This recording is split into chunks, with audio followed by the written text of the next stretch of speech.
लालती देवी जिंदाबाद जिंदाबाद जिंदाबाद। रामधीन चाचा जिंदाबाद जिंदाबाद जिंदाबाद। अब की बटन कहाँ दबेगा, चिमनी छाप जहाँ रहेगा। चिमनी छाप जिंदाबाद जिंदाबाद जिंदाबाद। क्यों पड़े हो चक्कर में, कोई नहीं है चक्कर में। कहमा के रामधीन चाचा कहमा उन कर घर गे मई, कहमा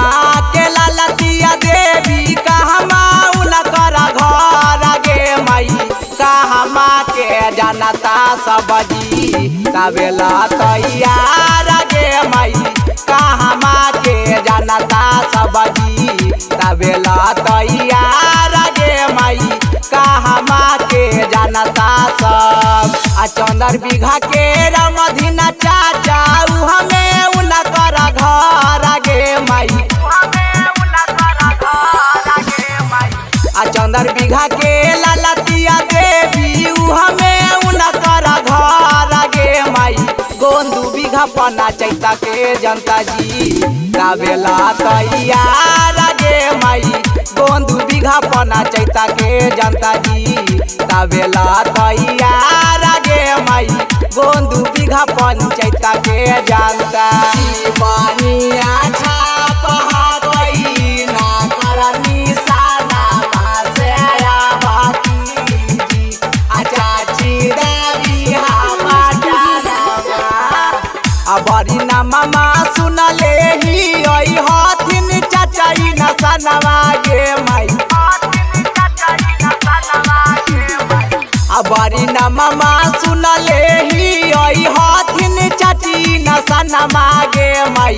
गरीबा ना दुखिया खातिर देव हथिन जनमा गे मई, गरीबा ना दुखिया खातिर देव हथिन जनमा गे मई,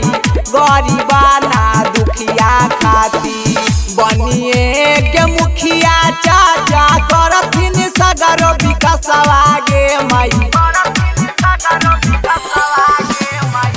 बनिए के मुखिया चाची करथिन सगरो विकासवा गे मई, हमारो रामधीन चाचा पर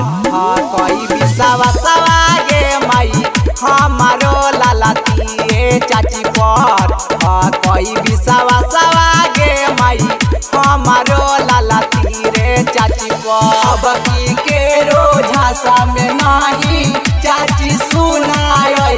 लालती देवी के जीतई ये चाचा सुना मुखिया बनई नाली गाली रोड बनबई थिन दिलई थिन सबके पेंशनवा गे मई, नाली गाली रोड बनबई थिन दिलई थिन इंदिरा आवासवा गे मई, घरे घरे नाला जला दीहे सोलर पालटवा गे मई, घरे घरे नाला जला दीहे सोलर पालटवा गे मई, घरे घरे नाला जला दीहे निराला नीरज लिखल न गाना मागा थिन सोनू सोल्डिया दबा गे मई, पंकज भैया बनैलखिन गाना मागा थिन सोनू सोल्डिया दबा गे मई, हमारो रामधीन चाचा गरीबन के सनमा गे मई, चिमनी हो छपपा चाची दबी बाटनमा गे मई,